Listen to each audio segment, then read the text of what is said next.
Assalamualaikum warahmatullahi wabarakatuh. Halo. Halo semua. Halo semuanya.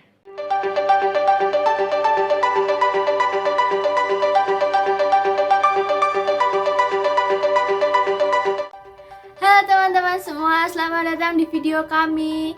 Kami dari kelompok 5 akan membahas mengenai gelombang pecah. Di sini akan dibahas lebih dalam tentang serba-serbi gelombang pecah. Sebelum itu, kenalin dulu yuk anggota-anggota kelompok 5. Yang pertama ada aku, namaku Laurencia Levina Pramistanti dengan NIM 26050120140140126 dari Oceanografi B. Next ada temen aku nih. Perkenalkan, nama saya Ahmad Fauzi dengan akronim 130 dari kelas Oceanografi B. Perkenalkan, nama saya Zubar Sakiful Aryan dengan NIM 260500120140073 dari Oceanografi B. Kenalin, nama aku Maldiva Afiza dari kelas Oceanografi B dengan NIM 260500120140060. Salam kenal. Perkenalkan, nama aku Rio Prasetya Marpaung dengan NIM 2605020140047 dari kelas Oceanografi B.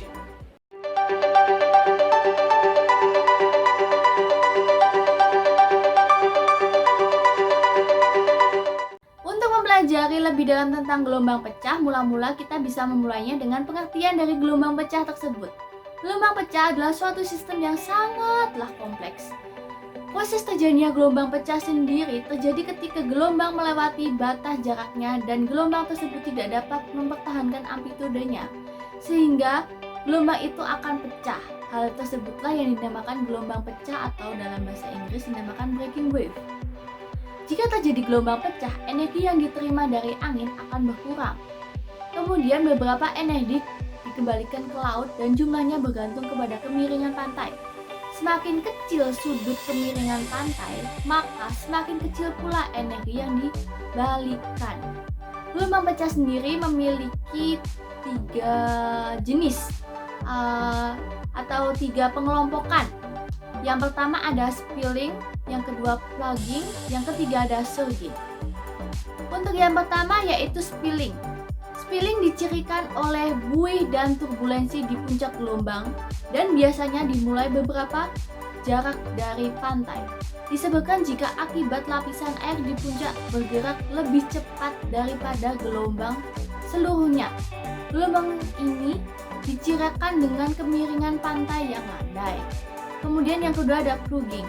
Terjadi saat kemiringan gelombang dan dasar bertambah, gelombang akan pecah pada puncak gelombang, akan memutar dengan massa air pada puncak gelombang, akan terjun ke depan.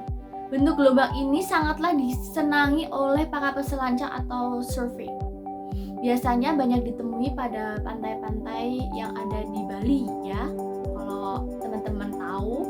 Kemudian yang ketiga ada surging. Terjadi pada saat pantai dengan kemiringan yang sangat besar atau sangat curam, dibentuk dari gelombang yang rendah dengan periode panjang dan muka gelombang dan pemuncaknya relatif tidak pecah seperti gelombang yang meluncur ke pantai.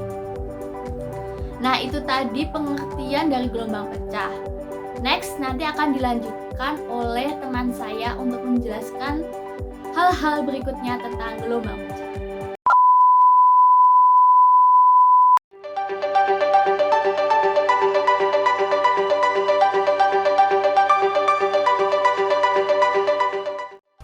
Hai, jadi aku bakal jelasin tentang gelombang pecah. Nah, gelombang pecah ini terjadi ketika sebuah gelombang telah melewati batas jaraknya dan gelombang tersebut tidak dapat mempertahankan amplitudenya, maka gelombang itu akan pecah. Nah, ketika terjadi gelombang pecah, energi yang diterima dari angin berkurang. Jumlah energinya bergantung kepada kemiringan pantai. Semakin kecil sudut kemiringan pantai, maka semakin kecil energi yang dibalikan. Nah, gelombang pecah ini dibagi menjadi 3. Nah, yang pertama ada spilling, kedua plugging, dan ketiga surging. Yang plugging ini biasanya terjadi apabila gelombang dengan kemiringan kecil menuju ke pantai yang datar atau kemiringan yang kecil. Nah, yang kedua ini plugging. Apabila kemiringan gelombang dasar bertambah, gelombang akan pecah dan puncak gelombang akan memutar dengan massa air pada puncak gelombang akan terjun ke depan. Lalu yang terakhir adalah surging. Daerah gelombang pecah sangat sempit.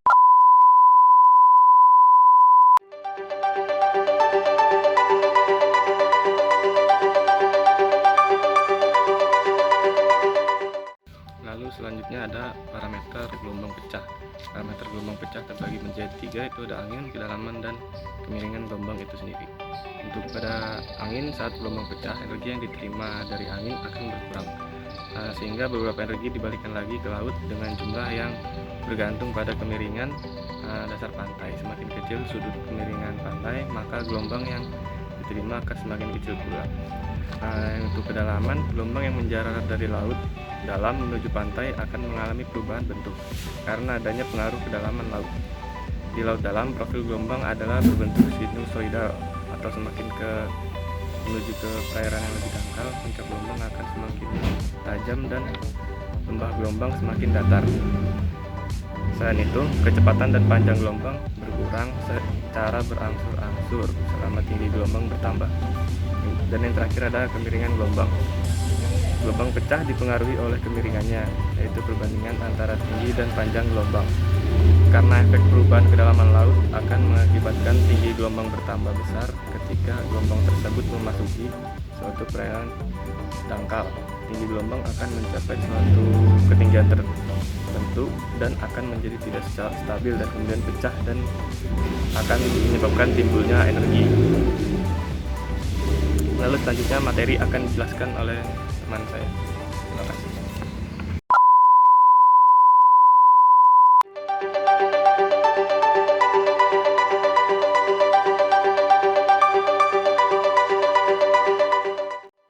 Pada bagian ini akan aku jelaskan tentang studi kasus mengenai gelombang pecah yang kami ambil dari jurnal yang berjudul Analisa Gelombang Pecah Terhadap Bangunan Jetty Tipe L, Studi Kasus Pantai Purus, Kota Padang. Nah, dari judul tersebut dapat kita ketahui bahwa penelitian ini dilakukan di Kota Padang, di mana Kota Padang ini terletak pada Provinsi Sumatera Barat yang memiliki panjang pantai kurang lebih 30 km atau hampir 5% dari total panjang pantai di Sumatera Barat itu sendiri. Nah, sebagian besar pantai di Kota Padang ini mengalami sedimentasi dan juga erosi yang mengakibatkan terus berubahnya garis pantai di Pantai Padang tersebut. Nah, perlu diketahui bahwa perubahan pantai ini disebabkan oleh adanya faktor alam seperti arus, gelombang, sedimentasi, angin, bentuk muka pantai, dan juga sungai. Nah, sedimen pantai yang menyusun kawasan Pantai Padang ini sebagian besar terdiri dari pasir pantai. Kerikil terutama terdapat di sekitar muara-muara sungai, sungai besar yang memperlihatkan adanya proses sedimentasi aktif. Dalam jurnal ini dikatakan bahwasanya pada pantai tersebut sudah membangun pelindung pantai berupa bangunan jetty untuk menanggulangi sedimentasi pada muara sungai. Namun jetty yang dibangun tersebut adalah jetty tipe L dan menggunakan batu gajah sebagai lapis lindung, di mana batu gajah tersebut memiliki kekurangan, yaitu tidak saling melekat sehingga mengakibatkan batuan tersebut cepat bergeser karena terdapat celah di dalamnya. Oleh karena itu, dalam penelitian ini membuat model bangunan pemecah gelombang dengan menggunakan batu lindung material buatan seperti quadripod yang dapat memungkinkan ikatan antar material itu menjadi lebih kuat sehingga kerusakan lanjutan pada lapis lindung dapat diatasi. Metode penelitian yang dilakukan di penelitian ini dilakukan dengan metode kuantitatif karena data penelitian yang dihasilkan berupa angka-angka dan analisis menggunakan statistik ataupun model. Selain itu, dalam penelitian ini juga dilakukan dengan metode analisis data primer, yaitu berupa data tinggi gelombang pasang yang diperoleh dari pengukuran langsung di lapangan yang dilakukan pada saat pasang surut purnama dengan menggunakan alat ukur total station serta dimensi bangunan lama. Nah, pencatatan sendiri dilakukan dengan cara menentukan muka air laut tenang, titik gelombang pertama sampai membentuk puncak dan lembah, kemudian dicatat tinggi dan periode gelombang. Nah, tinggi gelombang pasang digunakan untuk mengetahui tinggi gelombang signifikan atau HS dan periode gelombang signifikan atau TS. Sedangkan untuk data sekunder, yaitu berupa data angin selama 10 tahun, serta data pasang surut selama 5 tahun yang diperoleh dari BMKG. Nah, gelombang laut signifikan dan periode gelombang signifikan diperoleh dengan menggunakan data angin. Data pasang surut sendiri digunakan untuk mendapatkan nilai dari elevasi muka air laut. Dari tinggi gelombang signifikan atau HS dan periode gelombang signifikan atau TS dari data tinggi gelombang pasang dan data angin selama 10 tahun dilakukan perbandingan untuk digunakan pada analisa bangunan jeti. Sekian dari bagian aku, mungkin selanjutnya akan dilanjutkan oleh teman aku. Thank you.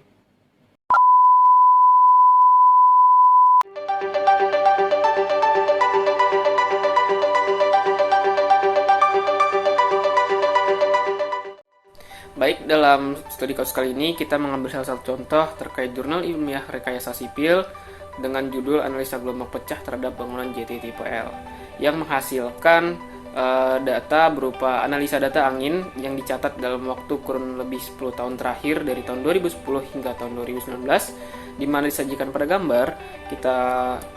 gambar diagram mawar angin. Rata-rata angin lebih dominan ke arah utara, setelah itu disusul dari dominan kedua dari arah selatan.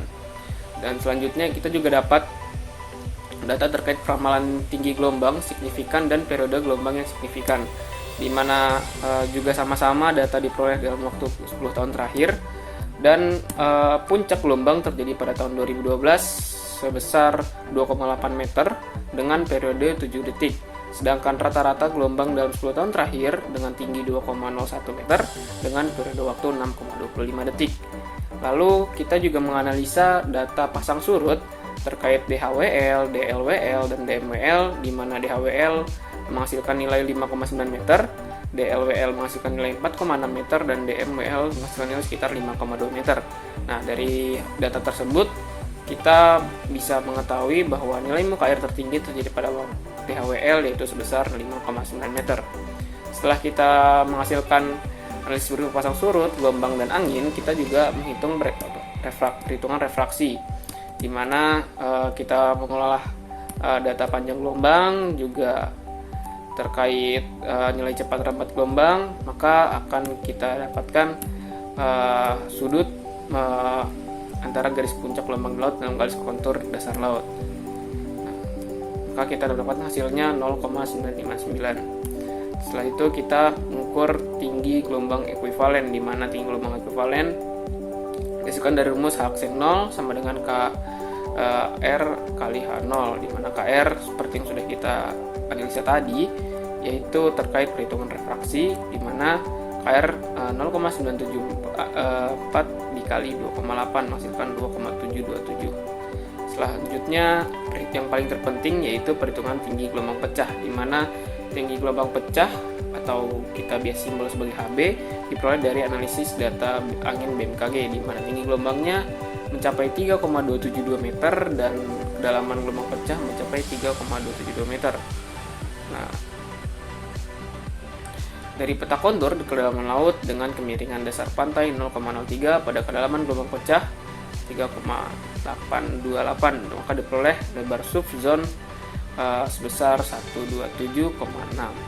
Nah, lalu kita menentukan elevasi muka air rencana, di mana DWL kita menjumlahkan antara persamaan 1,4 ditambah 0,477 tambah 0,115 tambah 0,25, di mana kita mendapatkan hasil dengan setelah dibulatkan menjadi 2,2 meter. Dan kita juga menghitung terkait analisa penentuan elevasi puncak JT, di mana kita melalui persamaan dengan hasil akhir akan mendapatkan sebesar kurang lebih di antara 3,28, 4,1, dan 5,9. Nah, analisis berat lapis pelindung yang digunakan yaitu menggunakan material quadripod. Dan analisis ini didasarkan karena analisis berikut ini seperti berat lapisan lindung jeti, yaitu sekitar lapisan pertama yaitu sekitar 7 kg dan lapisan keduanya yaitu 10,27 kg. Terus selanjutnya analisa lebar puncak, di mana lebar puncak diperoleh dari perhitungan lebar puncak ujung atau kepala yaitu 2,7 meter.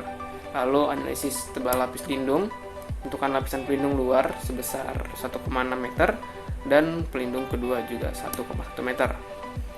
Lalu juga kita menghitung analisis tebal lapisan pelindung bagian ujung atau kepala bangunan jeti, yaitu sebesar 1,8 meter. Dengan lapisan keduanya tebal 0,8 meter. Lalu analisis pelindung kaki sebesar 32 meter. Nah, kesimpulannya, analisa bangunan jeti pantai Purus Kota Padang dengan menggunakan material lindung quadripod diperoleh elevasi bangunan sebesar 4,1 meter, panjang bagian lengan bangunan 64 meter, panjang bagian kepala bangunan 32 meter, lebar puncak bagian lengan dan kepala bangunan jeti masing-masing 2,4 dan 2,7 meter. Sekian. Thank you so much for watching this video. Don't forget to like, comment, and subscribe. See you next time. Bye! Bye.